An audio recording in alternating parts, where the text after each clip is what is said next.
Hello and welcome friends, sports 9 में आप सभी लोगों का स्वागत है। बांग्लादेश के खिलाफ टेस्ट सीरीज से पहले रोहित शर्मा की प्रेस कॉन्फ्रेंस होती है। बहुत इंपॉर्टेंट बात है, रोहित शर्मा यहां पर बोलते हैं। गौतम गंभीर के बारे में उन्होंने कहा कि उनका स्टाइल अलग है मगर टीम उसमें ढलने की कोशिश कर रही है। साथ में जो बांग्लादेश के कैप्टन है नजमुल शांतो, उनको उन्होंने जवाब दिया है। उन्होंने कहा है कि उन्हें जो है मजे लेने दो, हम देख लेंगे। ये बात हमने जो है बॉल पे लिख दी कि भाई उन्होंने बोली है, हमने लिख दी। जब उन्होंने इसका मतलब क्या है वो हम आपको यहाँ पर समझाएंगे, उसके मायने जो है वो डिस्कस करेंगे। एक एक करके सारी इंफॉर्मेशन देते हैं। प्रेस कॉन्फ्रेंस में जो जो बातें निकल के आई हैं वो सारी इस ब्रॉडकास्ट में हम डिस्कस करने वाले हैं। टेस्ट सीरीज से पहले कप्तान रोहित शर्मा की प्रेस कॉन्फ्रेंस, सपोर्ट स्टाफ के सदस्यों को लेकर उन्होंने एक बड़ा बयान दिया है। गंभीर एंड कंपनी के सोचने का तरीका काफी अलग है, ये कहना है रोहित शर्मा का। और रोहित शर्मा ने कहा कि हम खुद को उनकी सोच के हिसाब से ढाल रहे हैं, मतलब कि जो हेड कोच हैं गौतम गंभीर, उनकी सोच के हिसाब से ढाल रहे हैं। खिलाड़ियों और कोचिंग स्टाफ के बीच अच्छा तालमेल है, समस्या कोई नहीं है, यह भी साथ में उन्होंने बोल दिया। 19 तारीख से बांग्लादेश के खिलाफ सीरीज शुरू हो रही है और ये एक तरीके से पहला असाइनमेंट है गौतम गंभीर का WTC फाइनल की तरफ कदम बढ़ने के लिए, टेस्ट फॉर्मेट के अंदर जहां पर उनकी जरूरत टीम इंडिया को सबसे ज्यादा है। तो सपोर्ट स्टाफ, हेड कोच के ऊपर जो है एक बड़ा बयान जो है यहां पर रोहित शर्मा ने दिया है कि उनका स्टाइल अलग है। और उन्होंने बोला मैं 17 साल से खेल रहा हूं, अलग अलग लोगों का अलग स्टाइल होता है, उनका अलग स्टाइल है और हम उस हिसाब से ढलने की कोशिश कर रहे हैं। तो कोई उसके अंदर जो है ना, जिसे कहते हैं ना कि भाई वो नहीं है, आपस में ये नहीं है कि भाई दो पेज पे हों, एक ही पेज पे हों। जो हेड कोच का स्टाइल है उसमें टीम जो है ढलने की कोशिश यहां पर कर रही है। एग्जैक्टली क्या कहा वो हम आपको दिखाते हैं ग्राफिक्स के जरिए कि गंभीर के साथ कोई समस्या नहीं है। इस पे रोहित शर्मा ने क्या कहा। मैं गौतम गंभीर और अभिषेक नायर को बहुत अच्छी तरह से जानता हूं। मौनी मौकल के खिलाफ हमने बहुत ही कठिन क्रिकेट खेली है। रेयान के साथ इतना समय नहीं मिला, लेकिन श्रीलंका के दौरे पर उनके साथ हमारी समझ काफी अच्छी रही थी। इसलिए हर एक की अपनी शैली और चीजों को करने का तरीका होता है। राहुल, पारस और विक्रम जो पहले जो सपोर्ट स्टाफ था, जो हेड कोच थे, उनका तरीका अलग था। मैंने अलग अलग कोचेस के साथ काम किया है और 17 साल से खेल रहा हूं, इसलिए मुझे पता है कि उन सभी का नजरिया अलग अलग होता है और आपको उसके अनुसार खुद को ढालना होता है। हमारे बीच कोई समस्या नहीं है और काफी चीजें जो है वो अच्छी चल रही हैं। ये साफ साफ यहां पर बोला है। तो एक चीज जो आयुष वो साफ निकल कर आई कि भाई एक चीज पर जो है ना लग रहा था कि भाई हाई प्रोफाइल नेम्स है टीम के अंदर। भारतीय क्रिकेट का सेटअप हम जानते हैं, खिलाड़ी हमेशा कोचेस से ज्यादा पावरफुल रहे। चाहे आप सौरव गांगुली का एरा ले लें या उसके बाद जब विराट कोहली, अनिल कुंबले का एरा ले लें, खिलाड़ी, कप्तान ज्यादा पावरफुल रहा है कोच से। यहां पर यह देखने को मिल रहा है कि जो कप्तान है वो खुद कह रहा है कि वो हेड कोच का जो तरीका है उसमें ढलने की कोशिश कर रहा है। बिल्कुल, और इसमें कोई दिक्कत नहीं है। मतलब गौतम गंभीर की जो कंपनी है, जिस तरीके से गेम अवेयरनेस है, जिस तरीके से IPL ही सही, जिस तरीके से उन्होंने टूर्नामेंट जिताए हैं, जिस तरीके से उन्होंने काम किया है, कमाल की बात है। और मुझे लगता है कि बहुत अच्छी बात है कि मैनेजमेंट जो है वो इस एक उस पे आया, एक क्या कहते हैं, सेम पेज पे आया है। बहुत जरूरी है क्योंकि रोहित शर्मा इतने सालों से क्रिकेट खेल रहे हैं। गौतम गंभीर के साथ बहुत साल ऐसा हुआ है जब दोनों ने साथ में क्रिकेट खेली है। गंभीर ने कोई बहुत पुराना ऐसे खिलाड़ी नहीं है जिसने बहुत पहले रिजाइन मैं कह रहा हूं, रिटायरमेंट ले ली एक्चुअली। तो कहीं ना कहीं जिस तरीके से 42 एग्जैक्टली, तो बहुत यंग कोच हैं, यंगेस्ट कोच है इनफैक्ट इंडिया के। अभी तक इतना यंग कोच नहीं रहा है। दोनों एक दूसरे को गेम को समझते हैं। सबसे इंपॉर्टेंट, क्रिकेट के हिसाब से अगर आप देखें, क्रिकेट देखिए बहुत बदल रही है। क्रिकेट को अब बहुत फास्ट ट्रैक मैच हो चुका है। टेस्ट क्रिकेट भी आप ले लें जो सबसे स्लोएस्ट फॉर्मेट है, वहां पे भी आप देखेंगे किस तरीके से अब टीमें 3 दिन 4 दिन में मुकाबला खत्म करती हैं। अब हमें वो लंबे लंबे मैचेस नहीं देखने को मिलते हैं जहां 600 650 रन बन रहे हैं, दूसरी पारी में भी इतने बन रहे हैं, अंत में मुकाबला ड्रॉ हो जाता है। अब वैसे मैचेस भी देखने को नहीं मिलते, अब रिजल्ट ओरिएंटेड मुकाबले हमें देखने को मिलते हैं। और यहीं पे गौतम गंभीर जैसे अग्रेसिव कोच, कोचिंग स्टाफ, उनके साथ जो पूरी उनकी टीम है, and along with Rohit Sharma जिस तरीके के इंटेंट लेके आते हैं एज अ कैप्टन, मुझे लगता है कि ये जोड़ी बहुत कमाल की है। और बिल्कुल एक दूसरे के गेम को समझना, एक दूसरे के गेम को अंडरस्टैंड करना, उसको रिस्पेक्ट देना, ये भी एक तरीके से कमराडरी बताती है कि दोनों कितना एक दूसरे को रिस्पेक्ट करते हैं, किस तरीके का माहौल है ड्रेसिंग रूम का, इससे भी समझ में आता है। और बड़ा बयान है रोहित शर्मा का पूरी तरीके से अगर आप बोले तो गौतम गंभीर के ऊपर। और इस बयान पे मुझे लगता है कि ऑलमोस्ट जो क्रिकेट फैंस फैंस भी हैं वो भी सेम पेज पे ही है। रोहित शर्मा जो कहना चाहते हैं वही इंडियन क्रिकेट फैंस भी वैसा ही सोच रहे हैं, और हम एक्सपेक्टेशन भी वैसी रखते हैं गौतम गंभीर से उसके बाद, क्योंकि इस टेन्योर में जो बड़े टूर्नामेंट्स आएंगे उसमें जाहिर सी बात है टीम का माहौल जिस तरीके का रहेगा, क्योंकि गौतम गंभीर के आने से पहले ना बहुत सारी चीजें थी कि गंभीर आएंगे तो ये 4 खिलाड़ी हैं जो बाहर हो सकते हैं, कुछ खिलाड़ियों के लिए तो दुर्दशा उनकी हो जानी है क्योंकि गंभीर आ रहे हैं, उनकी बनती नहीं है उनसे, कुछ को फेवरिज्म मिलेगा, हाँ अपने बंदे लाएंगे, कुछ को फेवरिज्म। लेकिन ये चीजें जब निकल के आती हैं ड्रेसिंग रूम से, इस तरीके का माहौल नजर आता है, इस तरीके के रिजल्ट्स जब आते हैं तो आपको समझ में आता है कि भाई पर्दे के पीछे एक्चुअल में क्या चल रहा है। नो डाउट हमारे सामने तो कुछ नहीं होता है, लेकिन हम कयास ही लगा सकते हैं, और कयास हम किन चीजों से लगाते हैं, रिजल्ट से लगाते हैं, और वो रिजल्ट जब भारत के पक्ष में जाएगा तो चीजें अपने आप सॉर्टेड नजर आएंगी। बयानबाजी पे ज्यादा जाना भी नहीं चाहिए, और फिलहाल भारतीय टीम एक अच्छे स्पेस में है, पूरी तरीके से साफ समझ में आ रहा है। गंभीर ने इनफैक्ट आने के बाद जो कुछ नए नए ड्रिल्स इजाद किए हैं, जिस तरीके से टीम मीडिया या प्रेस को नहीं जाने दिया गया, एक तरीके से सरप्राइज एलिमेंट है बांग्लादेश के लिए। टीम इंडिया लगातार शॉर्ट बॉल की प्रैक्टिस, स्पिनर्स की प्रैक्टिस, अलग अलग कैचिंग प्रैक्टिस, ये सारी चीजें जो कर रही है, ये समझ में आता है कि गौतम गंभीर बड़े थॉटफुल कोच हैं, और एक प्लेयर तो कमाल के थे ही, लेकिन जब से वो कोचिंग वाले अपने इस जॉनर में आए हैं, यहां पे भी पूरी तरीके से सोच है, केवल नाम लेके नहीं आए अपना, उसके पीछे बहुत सारे दिमाग और बहुत सारी सोच भी है कि वाकई में इंडियन क्रिकेट जो ऑलरेडी टॉप पे है उसको और टॉप पे कैसे ले जाया जाए। तो बिल्कुल रोहित शर्मा के साथ मैं, हम सब पूरे इंडियन क्रिकेट फैंस सब कोई एग्री करेगा। बिल्कुल जी, सब कोई एग्री करेगा, क्योंकि देखिए मुद्दा एक ही है, एजेंडा एक ही है कि आपको इंडियन टीम को जिताना है, तभी उनका गौतम गंभीर का एज ए कोच नाम होगा, रोहित शर्मा का एज ए कप्तान नाम होगा। मगर रोहित शर्मा की भी तारीफ करनी होगी, क्योंकि इससे पहले जो कोच थे उनका स्टाइल बिल्कुल डिफरेंट था, अप्रोच बिल्कुल डिफरेंट थी। जब उनके साथ तालमेल बिठाया, आप गंभीर के साथ तालमेल बिठा रहे हैं, तो ये चीज दिखाता है कि आप कितने मतलब जिसे कहते हैं ना अच्छे कप्तान हो और एक अच्छे लिसनर भी हो, बिल्कुल ठीक है, तभी आप ये सब तालमेल जो है बिठा पा रहे हो। चलिए जी, यहां पर तो तालमेल बिठा लिया गया, मगर रोहित शर्मा जो है बांग्लादेश के साथ तालमेल बिठाने को बिल्कुल तैयार नहीं। ठीक है जी, उन्होंने उनके ऊपर जो है ना एक बयान दिया है, चेताया एक तरीके से, ठीक है, जो कहा था बांग्लादेश के कप्तान ने और उनके कुछ खिलाड़ियों ने भी। रोहित ने सीरीज से पहले बांग्लादेश को चेताया, बांग्लादेश के कप्तान को रोहित ने जवाब दिया है। नजमुल शांतो को जो है उन्होंने अभी थोड़े दिन पहले, जब वो अभी प्रेस कॉन्फ्रेंस उन्होंने की थी यहाँ पर, उससे पहले जब पाकिस्तान से जीतने के बाद, कि हम भारत में सीरीज जीतने की बात उन्होंने कही थी कि हम सीरीज जीतने की वहाँ पर कोशिश करेंगे, क्योंकि उन्होंने पाकिस्तान को पाकिस्तान में हरा दिया तो उनको लगा भारत को भारत में भी हरा सकते हैं। ठीक है, उनकी तरफ से उन्होंने पॉजिटिव बात बोली। जब रोहित से ये सवाल पूछा गया तो रोहित ने कहा कि उन्हें मजे लेने दो, हम देख लेंगे बाकी मैदान के ऊपर। ठीक है, क्योंकि होता क्या है कि इंग्लैंड, उन्होंने, रोहित ने यह बात बोली भी कि देखिए इंग्लैंड भी आई थी सीरीज जीतने के लिए, बहुत बड़ी बातें उन्होंने बोली थी, बैट्स बॉल ये वो सब कुछ हुआ था। हमारा काम है मैदान पर खेलना, अच्छा प्रदर्शन करना, हम उस खेल से साबित करेंगे। हम यहाँ पर जो है कोई बयानबाजी करने नहीं आए हैं कि हम ये सीरीज 2-0 से जीत जाएंगे। और ये मुझे लगता है इंग्लैंड अगर ये बात बोलती तो शायद फिर भी एक बार पच सकती थी कि चलिए उस लोगों ने सीरियसली लिया, ब्रांड ऑफ क्रिकेट, हाँ लोगों ने सीरियसली लिया कि वो ब्रांड ऑफ क्रिकेट आप खेलते हैं, वो एक थ्रेट था। बांग्लादेश अगर इस तरीके की, मतलब ठीक है, या तो वो बहुत ज्यादा ओवर कॉन्फिडेंट हो गए हैं या वो भारत को बिल्कुल पाकिस्तान समझ रहे हैं। दो में से एक स्टेटमेंट तो है जो बांग्लादेश की टीम इस समय सोच रही है। बट एनीवेज, रोहित ने जो कहा कि उन्हें मजे लेने दो, लेट देम एंजॉय, जो उनको करना है करें, हम अपने गेम से हम अपनी क्रिकेट पे रहेंगे। एग्जैक्टली बता भी देते हैं, दिखा भी देते हैं कि आपको रोहित शर्मा ने क्या कहा।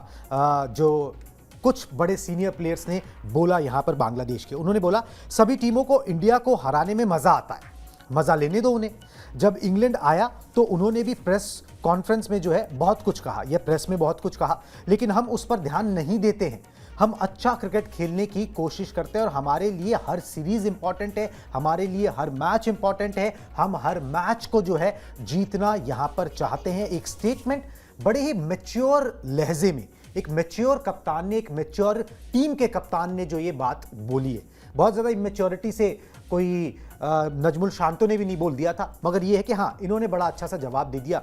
होता क्या है कि थोड़े टाइम पहले की बात है, जब बांग्लादेश की टीम अच्छा करने लगी थी तो एक प्रोमो सा चलने लग गया था, बच्चे अब बड़े हो गए हैं। ठीक है, तो अब वो जो बच्चे बड़े हो गए ना, तो बड़े होके कुछ बोलने लगते हैं तो हजम आसानी से होता नहीं। तो बच्चे, ये फीलिंग वही है, बच्चे शैतानी भी तो करते हैं। अब शैतानी कर दी, ठीक है, तो उसका जवाब भी बच्चे शैतानी करने लगते हैं। बच्चे अभी तक हिंदुस्तान के खिलाफ नहीं करी है, नहीं तो अगर आप देखें अंपायर से लेके खिलाड़ियों तक बांग्लादेश के खिलाड़ी भिड़ जाते हैं। जाते हैं और देखिए उनके नागिन डांस ये वो सब कर लेते हैं। बिल्कुल ये आपने बड़ा सही मतलब मुद्दा उठाया, क्योंकि यहाँ पे आप देखिए जिस तरीके से उनका बिहेवियर रहता है, ये बिल्कुल देखने वाली बात है। क्योंकि अक्सर आए दिन आप देखिए शाकिब अल हसन की वीडियोस वायरल हो जाती हैं, अपील कर रहे हैं, अंपायर ने नॉट आउट दिया, स्टंप तोड़ दिया पैर से मार के, नागिन डांस करने लग रहे हैं मुकाबला हरा के इंडिया के खिलाफ।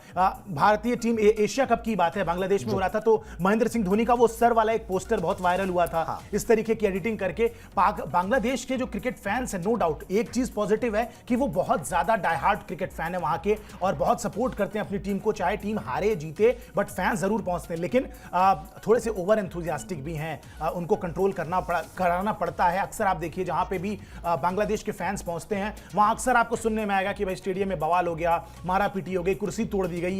ये सारी हरकतें जो है ना, ये बांग्लादेश की तरफ से आती हैं, और ये एज अ नेशन बताता है कि उनका माइंडसेट किस तरीके का रहता है। अभी भी देश के हालात बहुत खराब ही चल रहे हैं, दुनिया की खबरें आपको पता चली रही होंगी किस तरीके के टूर्नामेंट ले लिया गया उनसे। एग्जैक्टली इससे बड़ी बात क्या होगी, T20 वर्ल्ड कप, महिला वाले T20 वर्ल्ड कप होने वाला था, आयोजन के लिए सारी तैयारियां सब कुछ हो चुका था, और देश के हालात को देखते हुए, अनस्टेबिलिटी, हिंसा को देखते हुए वहां से टूर्नामेंट ही उनसे छीन लिया गया। इससे बड़ी बात क्या होगी, इससे बड़ा झटका क्या होगा। लेकिन फिर भी ठीक है, एक अच्छा पॉजिटिव था उनके क्रिकेट फैंस के लिए। पाकिस्तान को जाके आपने पाकिस्तान में हरा दिया, बच्चे बड़े हो गए हैं, पाकिस्तान को उन्होंने झटका भी दे दिया। बट यहां पे आप एक वेल मैच्योर्ड इंडियन टीम के सामने भिड़ेंगे, वो भी इंडिया में। आप ठीक है, आप अच्छा गेम खेलें, आप अच्छा कॉम्पीट करें भारतीय टीम के खिलाफ, लेकिन अगर मैं ये नहीं कह रहा हूं कि आप नहीं हरा सकते हैं, लेकिन हराने के लिए आपको अपना ए गेम कंटिन्यूअसली 5 दिन खेलना पड़ेगा। शायद और भारत को बुरा खेलना होगा, और भारत को बुरा खेलना होगा, क्योंकि भारतीय टीम अगर अपने स्टैंडर्ड पे भी खेल गई ना इंडिया में, तो आप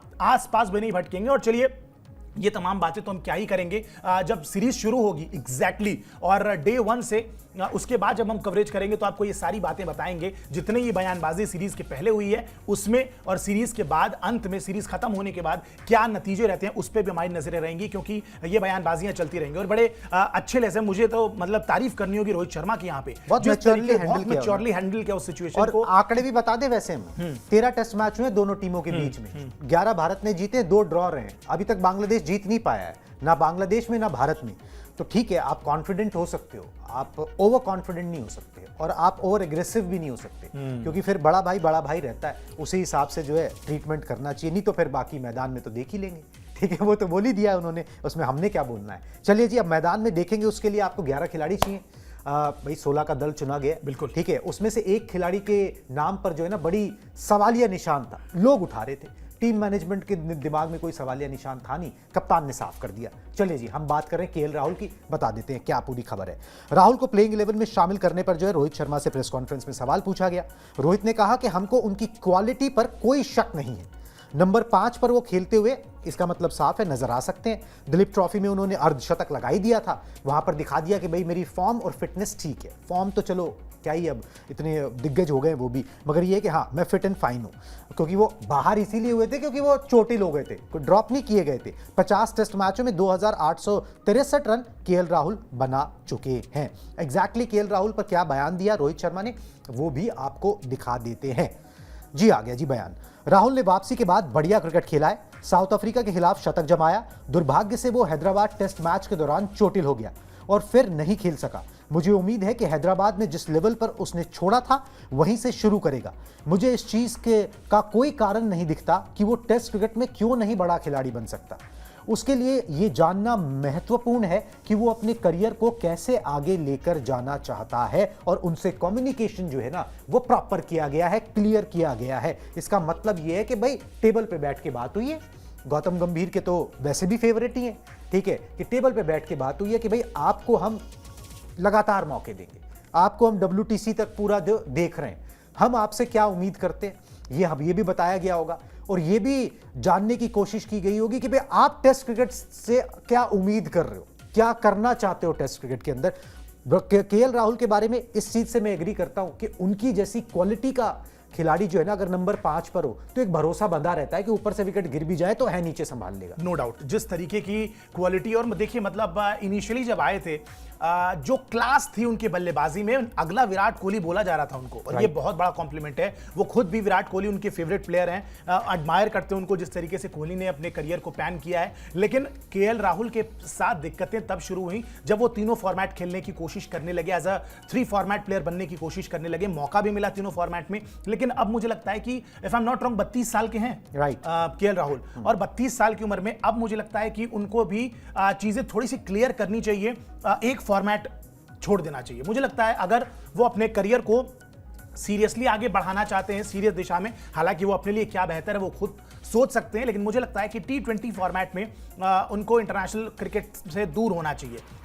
हालांकि अब तो वैसे भी दूर है, सिलेक्शन भी नहीं होता उनका T20 फॉर्मेट में, वर्ल्ड कप में भी नहीं गए थे, लेकिन फिर भी कोशिश भी नहीं करनी चाहिए। अगर ये दोनों फॉर्मेट को अपनी स्ट्रेंथ बनाते हैं ना, टेस्ट क्रिकेट में नंबर 5 पे भारतीय टीम को लक्ष्मण के बाद से अभी तक कोई वैसा स्टेबल बल्लेबाज मिला नहीं। टीम इंडिया लगातार कोशिश करती रहती है, वहां पे आप उस स्पॉट को फिल करिए, और वनडे क्रिकेट में जो आप फिनिशर का रोल अदा कर रहे हैं, नंबर 5 पे as a wicket keeper batsman खेल रहे हैं, उस पोजीशन को आप होल्ड करिए। मुझे लगता है कि अगर उस पोजीशन को होल्ड करने में कारगर होते हैं, तो उसके बाद अगर बेहतर प्रदर्शन करते रहेंगे ना, तो T20 फॉर्मेट में भी जैसे ही कोई आउट ऑफ फॉर्म जाए उनकी वापसी हो जाए, कोई बड़ी बात नहीं है। तो T20 फॉर्मेट से एटलीस्ट ध्यान हटा लेना चाहिए अभी एज ऑफ नाउ। इन दोनों पोजीशन को अगर फॉर्मली होल्ड कर सकते हैं, ये इससे बेहतर मौका नहीं होगा। टीम में आपकी जगह भी फिक्स रहेगी, as a wicket keeper batsman भी आप खेलेंगे, आपकी जो पोजीशन है टीम में बहुत स्ट्रांग होने वाली है, और आप जो काम करके टीम इंडिया को देते हैं वो भी बड़ा इंपॉर्टेंट हो जाता है, जिस तरीके से आप एंड के ओवरों में फिनिश करते हैं। तो मुझे लगता है कि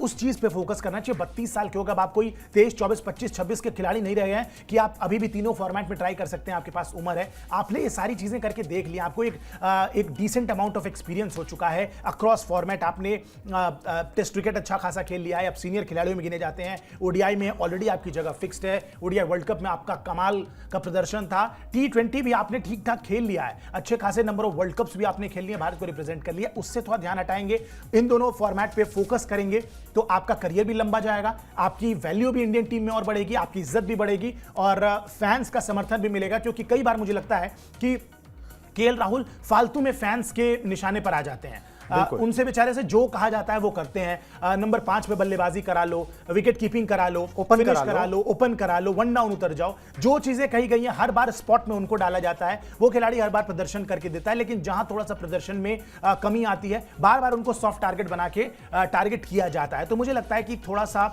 ये काम करेंगे, सुझाव है एक तरीके का, अगर ऐसा काम करेंगे तो वो अपने करियर वो चीज कम्युनिकेट कर दी गई होगी, और वो चीज सेलेक्टर्स के डिसीजंस में नजर भी आती है। और दूसरी बात ये कि भाई केएल राहुल आपको ना चाहिए, जब आप बॉर्डर गावस्कर ट्रॉफी खेलते हो, जब आप विदेशों में खेलते हो, तो फिर आपको केएल राहुल की क्वालिटी चाहिए, क्योंकि वो विदेशों में जो शतक बनाने की कला है ना, वो हर किसी में नहीं होती। बिल्कुल, वो केएल राहुल के अंदर है, उन्होंने साबित किया हुआ है बार बार ये चीज। चलिए जी आगे बढ़ते हैं। केएल राहुल का तो पत्ता एकदम सेट नजर आ रहा है।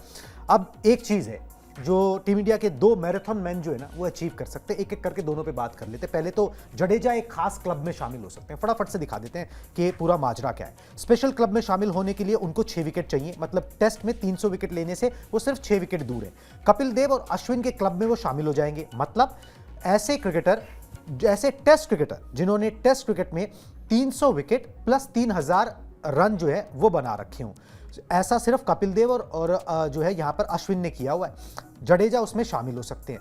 वैसे अगर आप देखें तो टेस्ट क्रिकेट के अंदर 300 विकेट लेने में 300 अभी तक विकेट जो है वो सिर्फ 6 गेंदबाजों ने झटके हैं, 7वें होंगे जडेजा। तो ऐसा कोई मतलब ये एक बहुत एक्सक्लूसिव क्लब है अगर आप टॉप 10 विकेट टेकर्स में हो, और कितना लंबा चौड़ा इतिहास है भारतीय क्रिकेट का। और भारतीय क्रिकेट में वो भी एज ए स्पिनर, मतलब इंडिया में इतने सारे स्पिनर आए, एक जमाना तो था जब हम बिना पेसर के खेलते थे, 4-4 स्पिनर के साथ अटैक करते थे, लेकिन यहाँ पे क्रिकेट बहुत आगे बढ़ गई है, और इतने सारे फॉर्मेट खेलने के बाद भी अगर टेस्ट क्रिकेट में आप इस मुकाम पे पहुंच रहे हैं, बल्लेबाजी से, गेंदबाजी से आप एक नंबर के टॉप क्लास फील्डर हैं, अगर इतना आप कंट्रीब्यूट कर पा रहे हैं, तो इससे पता चलता है कि आप कितने वैल्यूएबल खिलाड़ी हैं। और नो डाउट मुझे लगता है कि इन 2 टेस्ट मैच में ये फीट भी वो आराम से हासिल कर लेंगे। बहुत बड़ी बात है 3000 रन बनाना अपने देश के लिए, टेस्ट रन बनाना, टेस्ट में रन बनाना, वो भी इतने नीचे उतर के। ऐसा नहीं है कि उनको बहुत टॉप ऑफ द ऑर्डर खेलने का मौका मिलता है, बहुत सारे टेस्ट मैच जब भी मिलता है फंसा ही हुआ होता है मामला। बिल्कुल करंट सिचुएशन में आते हैं, टेल के साथ मोस्टली बैटिंग करनी पड़ती है,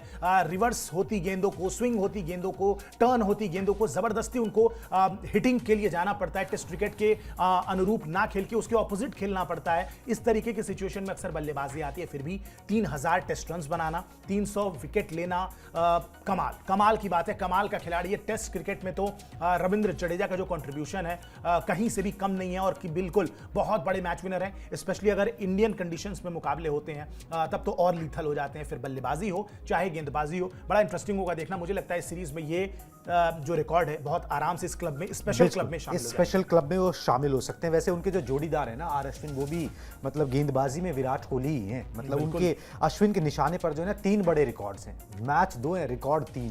ठीक है, चलिए जी फटाफट से गिनवा देते हैं क्या। 9 विकेट लेते ही वो जहीर खान का जो है ना वो रिकॉर्ड तोड़ देंगे।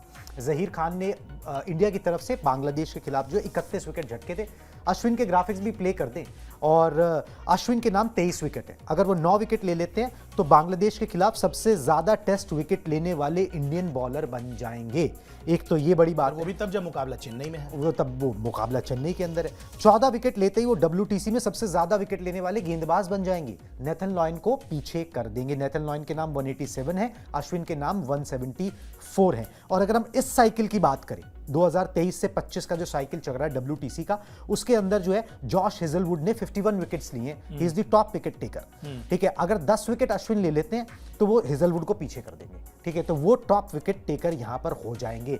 मतलब कि टॉप क्लास खिलाड़ी हमेशा टॉप के इर्द गिर्द जो है ना वो बना ही रहता है। बिल्कुल बिल्कुल, इसमें कोई दो राय नहीं है। अश्विन से मतलब अगर आप टॉप खिलाड़ी की बात करें तो अश्विन से बड़ा टॉप प्लेयर कौन होगा भारत के लिए, उनसे बड़ा मैच विनर कौन होगा टेस्ट क्रिकेट में। अगर मैं तो ये क्लियरली कह सकता हूं कि अगर इंडियन कंडीशन में मुकाबले हो रहे हैं तो शायद टीम इंडिया एक बार को बिना कोहली के खेल सकती है, लेकिन बिना अश्विन के आप इमेजिन नहीं कर सकते। ये Ashwin is a bigger match winner than Virat Kohli when it comes to Indian conditions. अगर भारतीय में या सब कॉन्टिनेंट में मुकाबला हो रहा है, टेस्ट क्रिकेट हो रहा है, वहां पे विराट कोहली से ज्यादा टीम इंडिया को कहीं ना कहीं रविचंद्रन अश्विन की जरूरत पड़ती है। और इस तरीके का ऑरा बनाया इस खिलाड़ी ने, इन्हीं खिलाड़ियों की देन है। रविंद्र जडेजा जिनके थोड़ी देर पहले हम बात कर रहे थे, रविचंद्रन अश्विन 2012 के बाद से बहुत बड़ी बड़ी तुर्रम खान टीमें आई, ऑस्ट्रेलिया आ गई, इंग्लैंड आ गई, साउथ अफ्रीका आ गई, न्यूजीलैंड आ गई, और भी सब कॉन्टिनेंट की टीमें आती हैं जहां पे स्पिन अच्छा खेलते हैं लोग, लेकिन हरा कोई नहीं पाया भारत को। और ये इन्हीं खिलाड़ियों की वजह से है कि आप इनकी गेंदबाजी का तोड़ आज तक नहीं निकाल पाए। इतने लंबा करियर होने के बाद भी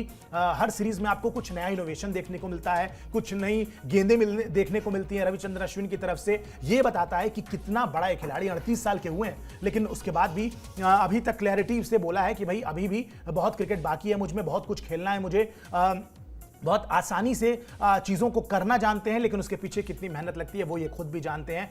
बहुत मेहनत कर रहे हैं, स्पेशली पिछले 3-4 सालों में ये डिजर्व करते हैं। और मुझे लगता है कि अश्विन इज अ लेजेंड जिनको ये रिकॉर्ड भी ब्रेक करना चाहिए। बहुत ज़्यादा दूर नहीं है नाथन लियोन के भी रिकॉर्ड से, ओवरऑल WTC के रिकॉर्ड से, या इस साइकिल में जॉश हेजलवुड के भी इस रिकॉर्ड से बहुत ज़्यादा दूर नहीं है। और अगर इस तरीके का प्रदर्शन करेंगे तो अनिल कुंबले का रिकॉर्ड, जो इंडिया के लिए सबसे ज़्यादा विकेट लेने वाले गेंदबाज हैं, 619 विकेटें, उनसे भी ज़्यादा पीछे नहीं है। फिर वहाँ पे भी कहीं ना कहीं हम बहुत जल्द देख सकते हैं उनका नाम। अगर एक आधा साल एक WTC साइकिल और खेल जाएं और तो अपने उसके करीब पहुंच, बिल्कुल करीब पहुंच सकते हैं, और अपने टच में नजर आए तो बिल्कुल बहुत आराम से उसके करीब पहुंच जाएंगे, तोड़ भी सकते हैं। और तोड़ेंगे तो मुझे लगता है अनिल कुंबले और भी ज्यादा खुश होंगे कि चलिए भाई कोई तो आया। रिकॉर्ड बनते ही टूटने के लिए हैं जी, और अपने ही देश का कोई तोड़े तो फिर उसमें बहुत ज़्यादा तकलीफ जो है ना वो किसी को महसूस होती नहीं, गर्व महसूस होता है। और हम इस इंडियन टीम पे गर्व करते हैं, और अब वो गर्व करने का मौका जो है एक बार फिर से 19 सितंबर से जो मिलने वाला है, 2 टेस्ट मैचेस हैं बांग्लादेश के खिलाफ, देखते हैं कि उसमें टीम क्या करती है।